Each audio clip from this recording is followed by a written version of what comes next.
నమస్తే. గతంలో మా అసోసియేషన్ ఎన్నికల టైంలో మంచు విష్ణు వర్సెస్ ప్రకాష్ రాజ్ ఈ ఎపిసోడ్ చూసాం. అయితే అలాంటి సందర్భంలోనే ప్రకాష్ రాజ్ గారు మంచు విష్ణుని తిడుతూ ఒక మాట అన్నారు. మంచు విష్ణు ఒకటి గుర్తుంచుకో, Pawan Kalyan first day collections అంత ఉండవు, నీ సినిమా బడ్జెట్ అంటూ మాట్లాడారు. కానీ ఇప్పుడు అదే ప్రకాష్ రాజ్ పవన్ కళ్యాణ్ విమర్శిస్తూ కొన్ని మాటలు అన్నారు. అది తిరుమల తిరుపతి దేవస్థానం లడ్డు ఇష్యూ గురించి. అయితే ఏమన్నారు ఏంటి అనేది మనతో పాటు సీనియర్ జర్నలిస్ట్ హేమ సుందర్ గారు ఉన్నారు. వారిని తెలుసుకుందాం. సార్ నమస్తే. నమస్తే అండి. సార్, తిరుమల తిరుపతి దేవస్థానం సంబంధించి లడ్డు వివాదం ఎంత పెద్దగా రాజుకుంటుందో అందరికీ తెలిసిందే. మొత్తానికి పార్టీనే కాదు వ్యక్తుల్ని కూడా కోల్పోయే పరిస్థితి తీసుకొచ్చేటట్టుంది ఇష్యూ. ఇలాంటి టైంలో ప్రకాష్ రాజ్ గారు చేస్తున్న వ్యాఖ్యలు మాత్రం చాలా వింతగా విచిత్రంగా ఉన్నాయి. ఎందుకు అంటే గతంలో మనం చూస్తే మా ఎలక్షన్ సంబంధించి మంచు విష్ణు ఒక ప్యానెల్కి సంబంధించినటువంటి ఒక అధ్యక్షుడైతే ఇంకో ప్యానెల్ సంబంధించి ప్రకాష్ రాజ్ గారు ఆయన్ని నాన్ లోకల్ అనేవి అవన్నీ మాట్లాడిన తర్వాత ప్రకాష్ రాజ్ గారు చాలా క్లారిటీగా ఏం చెప్పారంటే, పవన్ కళ్యాణ్ విమర్శిస్తున్నటువంటి యొక్క మంచు విష్ణుని ఆయన ఫస్ట్ డే కలెక్షన్స్ అంతా ఉండవు, నీకు సంబంధించి నీ సినిమా బడ్జెట్ అని చెప్పేసి ఆయన అప్పట్లో సపోర్ట్ చేస్తూ వచ్చారు. కానీ ఇప్పుడు ఎందుకని ప్రకాష్ రాజ్ ట్వీట్లో పవన్ కళ్యాణ్ విమర్శిస్తున్నట్టుగా మీరు మత విద్వేషాలు రెచ్చగొట్టొద్దు అని చెప్పి మాట్లాడుతున్న మాటల్ని మనం ఎలా చూడాలంటారు? ఆయన జస్ట్ ఆస్కింగ్ అంటూనే కొద్ది చురకలు అందించారండి.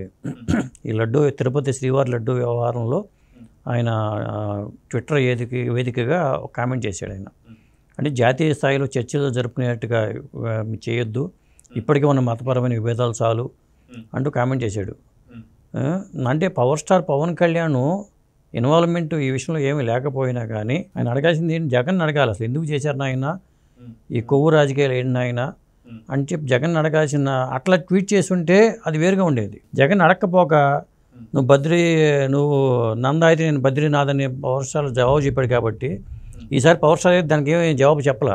ఈయన చేసిన కామెంట్కి మంచు విష్ణు ట్వీట్ ద్వారా మళ్ళీ రియాక్ట్ అవ్వడం అనేది విశేషం అని చెప్పాలి. అయితే మంచు విష్ణు గారు ఈ విషయంలో స్పందించడాన్ని కూడా ఎలా చూడాలి?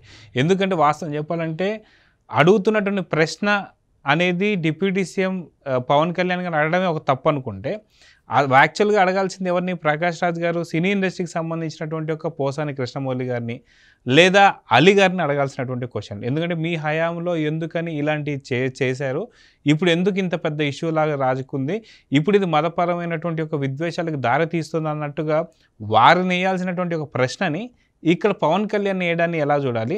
పవన్ కళ్యాణ్ గారికి వేసిన ప్రశ్నని విష్ణు గారు సమాధానాన్ని ఎలా చూడాలంటారు? అసలు పవన్ కళ్యాణ్ని అడగడమే తప్పండి. ఇక్కడ ఆయన అడగాల్సింది మీరు అన్నట్టుగా పోషానినో లేకపోతే అలీనో లేకపోతే జగన్మోహన్ రెడ్డిని ఉద్దేశించి ట్వీట్ చేసి ఉంటే ప్రకాష్ రాజు మళ్ళీ ఒక మంచి గుడ్ విల్తో ఉండేవాడు. గతంలో కూడా మా ఎన్నికల టైంలోనే వాడిద్దరికి జరిగిన టగ్ ఆఫ్ వార్గా ఫైట్ జరిగినా కానీ ఆయన ఓడిపోవడం జరిగింది, మంచు విష్ణు గద్దెని ఎక్కడం జరిగింది, మా అసోసియేషన్ ప్రెసిడెంట్ ఎన్నికవడం జరిగింది. ఇప్పుడు కూడా ఇలాంటివి జరిగినప్పుడు కూడా వెంటనే మంచు విష్ణు రియాక్ట్ అవ్వడం అనేది మంచి పని చేశాడు ఆయన. ఎందుకంటే డిప్యూటీ సీఎం హోదాలో ఆయన చేయాల్సింది ఆయన దర్యాప్తుకు ఆదేశించారు, దర్యాప్తు జరుగుతుంది, మీరు ఈ విషయంలో సహనంతో ఉండండి అని చెప్పి ఆయన మంచు విష్ణు చక్కగా ఆయనకి ఒక గీతోపదేశం చేసినట్టుగానే ఉంది అది. కానీ ప్రకాష్ రాజు ఎప్పుడూ లేని ప్రకాష్ రాజు సడన్గా ఒక్కసారిగా ఎత్తుకున్న ఆయన అసలు ఎందుకు చేశారు ఇలాంటివి అని అడగాలి, ప్రశ్నించాలి. జస్ట్ ఆస్కింగ్ అన్నది జస్ట్ ఆస్కింగే అక్కడ అడగాలి. జగన్మోహన్ రెడ్డి గవర్నమెంట్ని అక్కడ జరిగింది కాబట్టి అది. అంతేగాని వీళ్ళు మత విద్వేషాలను రెచ్చగొడుతున్నట్టుగా వీళ్ళు చేస్తున్నట్టుగా ఆయన రంగు పొలవడం ఏంటో అర్థం కాదు నాకు. ప్రకాష్ రాజ్ గారు ఆయన ఒకళ్ళతో పుచ్చుకుంటున్నారా ఒకవేళ ఆ పార్టీకి ఏమైనా అనేలాగా ఈ ట్వీట్ అయితే ఉంది. అయితే గతంలో మనం చూసుకుంటే ప్రకాష్ రాజ్ గారు కూడా ఒక పార్టీ పెట్టాలని ఆయనకు సంబంధించి కూడా ఒక ఎజెండాతో వస్తున్నానని చెప్పేసి అయితే గతంలో మనం విన్నాం. అయితే ఇప్పుడు పూర్తిగా బీజేపీ పైన ఉన్నటువంటి ఒక వ్యతిరేకతని పవన్ కళ్యాణ్ ద్వారా చూపించుకోబోతున్నాడా అంటే ఏం చెప్తారు? అట్లాగే ఉంది. ఇప్పుడు బీజేపీ మీద వ్యతిరేకత ఉంది. మీ ఢిల్లీలో ఉన్న మీ మిత్రులకు ధన్యవాదాలు అంటే దాంట్లో వెటకారం కనిపిస్తుంది. జాతీయ స్థాయిలో మీకు మిత్రులకు ధన్యవాదాలు అంటే బీజేపీ వాళ్ళకి ధన్యవాదాలు అని అక్కడ చెప్పడం ఏంటంటే ఒక ఎటకారం కనిపిస్తుంది. ఇలాంటప్పుడు పవర్ స్టార్ అభిమానులు కానీ జనసేన పార్టీ కార్యకర్తలు స్పందిస్తే మళ్ళీ అది వేరేలాగా ఉంటుంది. ఇంకా బహుశా నేను అనుకోవడం రేపటి నుంచి ఇది మొదలవుతుంది కూడా. ఈ ట్వీట్ మీద మళ్ళీ అటాక్ చేయడానికి జన సైనికులు రెడీగా ఉంటారు. ఖచ్చితంగా వాళ్ళు మంచు విష్ణువుతో సరిపెట్టుకోవడానికి వీల్లేదు. ఖచ్చితంగా రేపు ఎల్లుండిలో ఇలాంటివి వస్తాయి.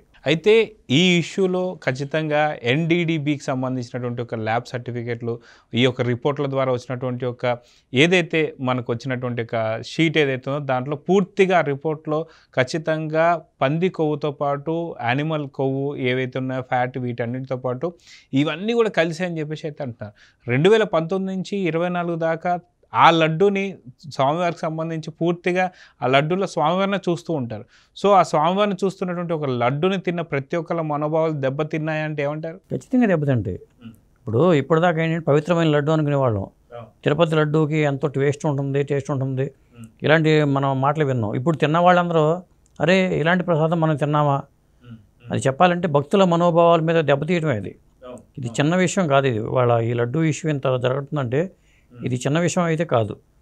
ఇప్పుడు ప్రతిదాన్ని అనుమానించాల్సిన పరిస్థితి వస్తుంది. ఎక్కడ నేతితో స్వీట్లు తెచ్చుకున్నామో ఆ ప్రతి నెయ్యిని కూడా అనుమానించే పరిస్థితి వచ్చేసింది. అంటే మామూలుగా మన స్వీట్ షాపులో కొన్ని నెయ్యి కల్తీ ఉంటే అది వేరే విషయం. కానీ పవిత్రమైన ప్రసాదం తిరుపతి ప్రసాదంలో ఇలాంటి జరగడం అనేది చాలా సినిమా వాళ్ళు ప్రకాష్ రాజ్ లాంటి వాళ్ళు ఇలాంటి విషయాన్ని ప్రశ్నించాలి.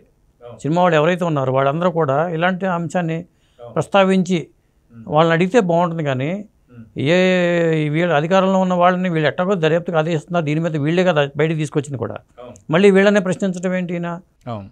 అయితే వైఎస్ జగన్ని ప్రకాష్ రాజ్ క్వశ్చన్ చేస్తే బాగుండేది అనేటువంటి మాట మీ దగ్గర నుంచి వస్తుంది, అందరి దగ్గర నుంచి వస్తుంది. అయితే దీనికి సంబంధించి ఈ అక్రమాలకు కావచ్చు, అవినీతికి కావచ్చు పాల్పడినటువంటి వ్యక్తి వైవి సుబ్బారెడ్డి, జగన్ వల్ల బాబాయ్ అనుకోవచ్చు. ఈ జగన్ వల్ల బాబాయ్ ఏం చేశారు అంటే ఇక్కడ నందిని నెయ్యిని ఏదైతే ఉందో మార్చింది ఈయనే కాబట్టి ఆయన మళ్ళీ ప్రామిస్ చేస్తాను అది ఇదని చెప్పేసి ఏదో మాట్లాడుతున్నారు. కానీ వాస్తవానికి ఇప్పుడు అదే వైవి సుబ్బారెడ్డి నా పైన ఎటువంటి యొక్క ఏమంటారనమాట విచారణ జరపకుండా ఆగాలని చెప్పి ఎందుకని హైకోర్టుకి వెళ్ళాడంటే ఏం చెప్తారు? బెటర్గా దాంట్లో బయటపడాలండి. బయటపడటం కోసం రకరకాల మార్గాలు వాళ్ళు అన్వేషిస్తుంటూ ఉంటారు. ఎందుకంటే ప్రధాన బాధితుడు దీనికి ప్రధాన కారకుడుగా సుబ్బారెడ్డి గారిని చూడాల్సి వస్తుంది. ఎందుకంటే ఆయన టీటీడీ చైర్మన్గా చేశారు కాబట్టి ఆయన హయాంలో ఇదంతా జరిగింది కాబట్టి మరి దీని వెనకాల ఎంత చేతులు మారింది, లేకపోతే 300 రూపాయలు 350 రూపాయలు అని చెప్పి అంటున్నారు ఒక కేజీ నెయ్యి, అలా కాంట్రాక్ట్ విషయంలో. మరి దాని వెనకాల చాలా తతంగం జరిగి ఉంటుంది.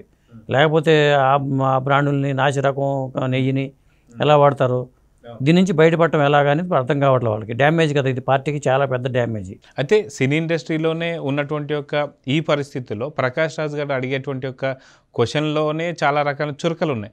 సో రేపటి నుంచి ప్రకాష్ రాజ్కి చురకలు పడబోతున్నాయా, సినీ ఇండస్ట్రీ మొత్తం కూడా స్పందించబోతుందంటే ఏం చెప్తారు? ఖచ్చితంగా మళ్ళీ స్పందిస్తారు. ఇప్పుడు ఒక విషయం బయటకు వచ్చిందంటే దాన్ని ఇలా అడగటం ఏంటి, అలా అడగవచ్చు కదా అనే ప్రశ్నించే వాళ్ళు ఇండస్ట్రీలో ఉంటారు ఖచ్చితంగా. ఆయన ఒక ట్వీట్ చేసే ముందు ఒకటికి 2 సార్లు ఆలోచించుకుని ట్వీట్ చేసి ఉంటే బాగుండేది. అసలు వాళ్ళని దీనికి ఎవరైతే కారకులో వాళ్ళని ఏం అడగకుండా జస్ట్ ఆస్కింగ్ అనే విషయమే వీళ్ళని అడిగితేనే బాగుండేది కదా. అప్పుడు ఆయన హుందాతనం బయటపడేది. అవును. సో మొత్తానికి రేపటి నుంచి సినీ ఇండస్ట్రీలో ఇది రాజకీయపరమైన సంబంధించిన సమస్య కాదు, అలా అని చెప్పేసి సినీ రంగం సంబంధించిన సమస్య కాదు. ఇది రెండిటికి ముడిపడినటువంటి ఒక దేవుడిపైన ఉన్నటువంటి భక్తికి సంబంధించింది కావచ్చు. ఖచ్చితంగా దీనిపైన రియాక్షన్స్ మనం చూడబోతున్నామా లేదంటే ఏం చెప్తారు? 100% ఇప్పటికీ పెద్ద వైరల్ అవుతుందండి ఇది, ఈ ఇష్యూ అనేది. ఇక ఇది చిన్న విషయం కాదు. ఇది ప్రసాదంలో ఇలాంటివి జరగడం అనేది చిన్న విషయం కాదు. సినిమా వాళ్ళు కూడా దీన్ని సీరియస్గా తీసుకుని మరి వాళ్ళు స్పందించాల్సిన అవసరం అయితే ఉంది. సో చూద్దాం సార్, మొత్తానికి cine industry Telugu cine industry కాదు, పూర్తిగా ఇప్పుడు పూర్తి ఇండియన్ ఇండస్ట్రీగా మారబోతుంది కాబట్టి పూర్తి స్థాయిలో ఎలాంటి రాబోతుంది, ఎలాంటి స్పందన రాబోతుంది, ప్రకాష్ రాజ్కి ఎవరెవరు ఏం క్వశ్చన్స్ అయిపోతున్నారు, జస్ట్ ఆస్కింగ్ అంటూ ఎవరెవరు చేయబోతున్నారో చూద్దాం. మరి నమస్తే.